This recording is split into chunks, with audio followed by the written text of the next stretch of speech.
Number 1. Alright, this is my first time trying to tell this story, so bear with me. I live in a rural part of Kentucky. There's not much to do here for a couple of bored teenagers. You always hear about local urban legends. Every town has one or two. My town is no different. There is a distillery in a remote part of the area. It sits by the Kentucky River on a stretch of road out in the middle of nowhere. Kids in the area love to throw parties there. One of my friends, Jay, was one of these kids. Jay moved to our school in the middle of the year. He knew everyone and everyone knew him. During a dull math lecture, Jay and I started talking about local myths surrounding the area. There are quite a few. Jay starts telling me about a distillery he used to throw parties at. He says that he's heard rumors that a cult meets there and continues to tell me weird experiences he has had there. Everything from dolls being nailed to the walls inside the distillery to a homeless guy shooting at him down there. I decided I wanted to check it out. Jay, a few friends, and I decided to go to the distillery the following weekend and explore the area around it. Our plan was for me to drive my car and Jay to drive his car. We had a total of 8 people going with us, and for me to follow Jay there. Friday comes and the whole day at school we're getting psyched up for our trip. At about 10 that night we all meet and saddle up. I follow Jay in his car with my 4 passengers, and Jay drives his car with 2 passengers. We drove for what seemed like forever, but was only about 45 minutes. I didn't even know if we were in the same town. Jay turned his car onto a little 2-lane road. This road seemed pretty normal, no sign of anything out of the ordinary. I keep following Jay's car down this road for about another 5 minutes. That's when things started getting weird. The road got smaller and we passed a street sign that just had the word Hell spray painted on it. We passed a couple of houses that had weird red lights on the inside, and a few houses that looked like they were falling apart. A little bit further we passed a distillery and took a left up another holler. This road was even crazier. It was almost straight up a mountain with no guardrail on the side. If we were to swerve off this road, we were dead. We get to the top of the hill and keep following this road until we came upon a gravel driveway. Jay stopped his car. "This is it," he said as he got out of his car and walked over to mine. I noticed some strange things right off the bat. The driveway led up to a huge house surrounded by trees. In the trees, I noticed ropes hanging from them. They looked like nooses. There were signs posted everywhere about shooting anyone who came on the property. I also noticed a weird rock formation in a clearing of trees off to the side of the road, almost like a Stonehenge type deal. After talking to Jay for a little while about the route we were taking to go home, we noticed lights coming down the drive. A few of them. "Drive! Drive!" Jay shouted as he took off back to his car. I immediately floored it. I left Jay and his passengers in the dust. I almost hit 3 deer that jumped out in front of the car. My buddy in the back seat started asking if we had seen those things behind us. I asked him what he was talking about. He said that there was what looked like dogs in the road behind us. He said they looked like dogs but were way too big to be dogs. We got back to town and stopped at a Waffle House to rehash what just happened. Jay said that he has seen a few dirt bikes and ATVs coming down the drive and didn't want to be around when they got down there. Could this have been the cult everyone was talking about? I may never know. If it was, let's not meet again. Number 2. 3 years ago, I thought I joined an amazing church. I was never a Jesus freak, and in fact used to make fun of them as a kid, referring to them as Bible thumpers. During college, that changed. I felt the need to form a relationship with God after the deaths of close family members. It couldn't have been better timing because I ended up at a new school and a new job where I eventually met Joanna. Joanna was an instant friend. We clicked right away. We shared a passion for music, were studying the same major, and could talk for hours about anything. Joanna and I hung out for about 6 months before I started to notice anything out of the ordinary. Basically, I would never see her on the weekends because she told me she devoted them to her church and youth group. I didn't think that was strange, but I was curious and asked her what religion she was. She told me non-denominational, then quickly changed the subject. Joanna started showing up to work less and less. She started missing classes. She was already tired when she did show up, or looked completely drained or out of it. Rumors around school and work were that she was on drugs. I knew that was false because both of us had a disdain for drugs and others who partied hard like that. Joanna had less and less time to spend with friends, so I rarely would see her. After about a month like this, she called me out of the blue to go to a Denny's. We met up and she pulled out her phone. She showed me a YouTube video of a recent volunteer activity she did with her church group. Joanna explained to me that she volunteered a lot at her church and it took up a lot of her time. The video quality was excellent for a church video, and it played almost like a short film. The passion she had talking about all the good deeds they do and how fun it was piqued my interest. I asked her the name of her church. Again, she did not disclose, but said non-denominational Christian. She asked me to come with her right now because it was better that I see myself. I found that strange because it was 10 p.m. at night on a Wednesday. I went into a small office warehouse-looking building. I found it strange that a church wouldn't have any signs or any pictures of Jesus in the space.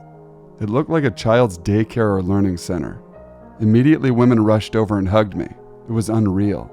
I later learned I got love-bombed. Before I knew it, I was sitting in a corner of a room with a woman slightly older than Joanna. She had a dry erase board and started teaching me about the Bible. The Bible study made sense, but soon after she asked me if I was ready to be baptized. It was now around 11:30 p.m., and I felt some sort of obligation. I had no ride home, had no idea where I was, and these happy, shiny people were cooking for me and teaching me about the Bible. How could I say no? I was hesitant, but the intensity grew, and I could feel the attitude start to change to desperation. They promised it would only take a few minutes, and that God was watching, and I may die if I deny being baptized, after learning the truth.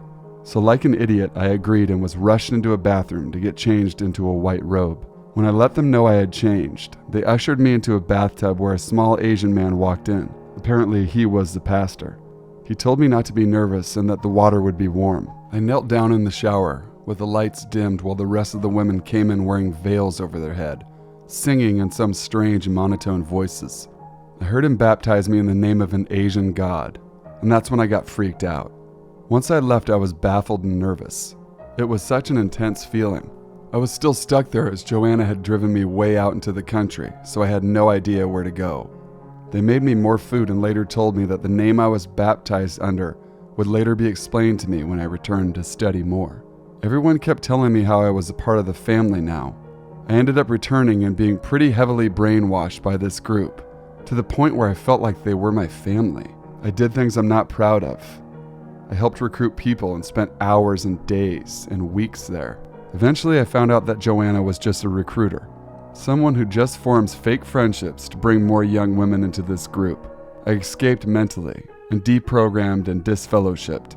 It was a truly haunting experience that no young female should go through. I still see Joanna time to time with her vicious wolf pack preaching to women on campus and malls. I usually hide or run the other way. Joanna, let's not meet ever again. Number 3. This was back in 2005 in AB. I was 16 years old, and so was my friend. It was early June, so the days were much longer than in winter, but not that long. It gets pitch dark after 9:30 p.m.